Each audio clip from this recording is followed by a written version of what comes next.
Riley and welcome back. The first thing you guys are probably going to notice is the camera quality. I did pick up a Canon T3i Rebel this Black Friday. I've had my eye on this for a long time with my waitressing job, and yeah, I was finally able to afford it. And the second thing you guys might notice is that I actually made a headboard and then I put these like cute little fairy lights around it. I saw a DIY online for that, so I went ahead and did that, and to make my room a little bit more festive for Christmas time.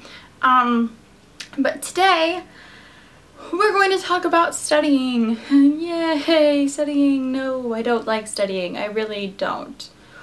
Unless I'm learning something I enjoy. But I'm going to go through the different things that I use to help you guys, hopefully the way I study will help you guys study. And it's not too much different from how I did it before nursing school. Before nursing school I used a lot of flashcards for like anatomy and microbiology and classes like that, because it's a lot of more memorization. But for nursing school it's less memorization, more critical thinking, more understanding concepts and stuff like that. So without further ado, let's get into the video.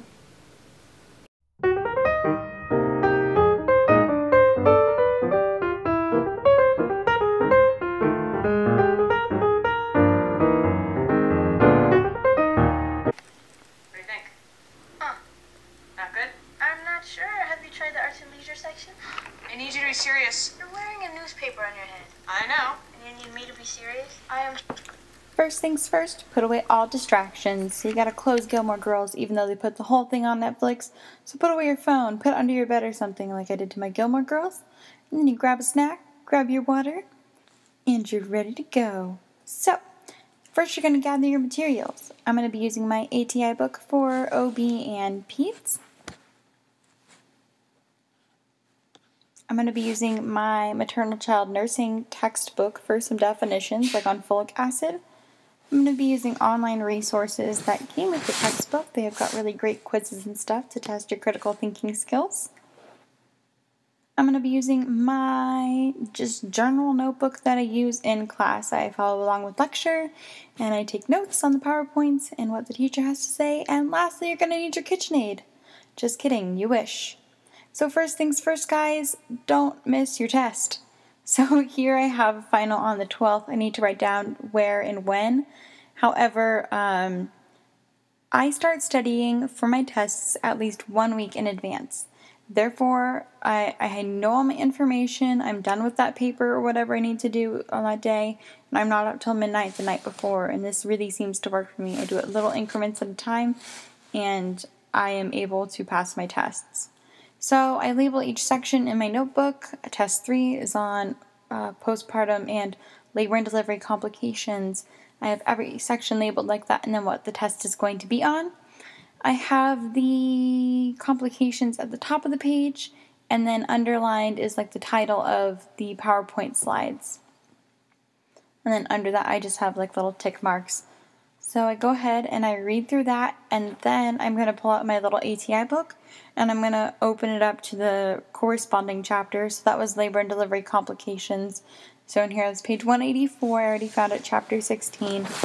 And I'm going to go ahead and I'm going to read through this. And then I'm going to take my notebook and the ATI chapter I'm working on, and I'm going to compare the two, labor and delivery complications, to make sure I have the right information. I'm not going to reread the textbook for this, but I will go through this, and then I'm going to show you guys an example question at the end of the chapter and read it and go through it with you guys, and then answer it, and then show you how I kind of go through the answers. It's in a special way that I kind of suggested for the TEAS test, so you end up knowing more than just what the question is asking you. So right here the question is, a nurse is caring for a client who is at 42 weeks of gestation and active labor. The nurse should understand that the fetus is at risk for which of the following? A. Intrauterine growth restriction, B. Hyperglycemia, C. Meconium aspiration, or D. Polyhydramnios. So I'm going to go ahead and turn the page, and then up here at the top they have the correct answers and the incorrect answers. So the answer C, post-term neonates are at risk for aspiration meconium because they've already passed their first bowel movement in womb, and you don't want them to aspirate meconium. That's bad. And then also, if you read A, B, and D, you're also going to learn some further information. So for D, postpartum pregnancies result in oligohydramnios as compared to polyhydramnios, which has to do with the amniotic fluid in the sac.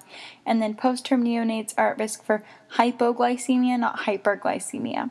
So just by reading the incorrect answers, I now know that postterm neonates are at risk for aspiration of meconium, they're at risk for hypoglycemia, they're at risk for oligohydramnios, and intrauterine growth restriction. It would be detected earlier in the pregnancy. So I'm going to be using the online resources, very similar to the ATI books. These follow more closely with the Elsevier Evolved books. So I'm just going to click on an answer. It does the same thing. I submitted this one and then I couldn't scroll down. But it tells you why the right answer is right and why the wrong answers are wrong, and then corrects them, which is really helpful. So I just got the question right, which made sense after I read it. I was like, yeah, that would be right. But check out online resources for your textbooks. They're very helpful. Sometimes they'll have chapter reviews and getting ready for the NCLEX and whatnot. One of the kids records the lectures, so if you guys want to re-listen to lectures, you can record them on your phone. We take quizzes every week in class, and then we combine all the quizzes with the correct answers, so then before you take the test, you can just kind of read through them, because sometimes the questions that are on the quizzes are on the tests, so it's really helpful to read through those. And then the last thing we do is on Facebook, we will put a Google Doc of the study guide that the teacher posts, and then we can all contribute to it. I'll normally contribute my part, and then I'll print it out and I can take it with me wherever I'm going so I can study like that.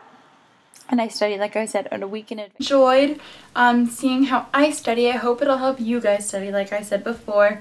I use some of these tips and tricks all the time to help me through test and test and test and quiz and test and quiz and test. If you have any requests for future videos, like I've always said, please leave them in the comment section down below, because I'm looking to see what you guys want to see, what you guys want help on. And yeah, I hope you guys had a great Thanksgiving and are getting pumped for Christmas and after finals and all that good stuff. I hope you guys sleep a lot and are healthy and happy, and I'll see you guys soon. Bye.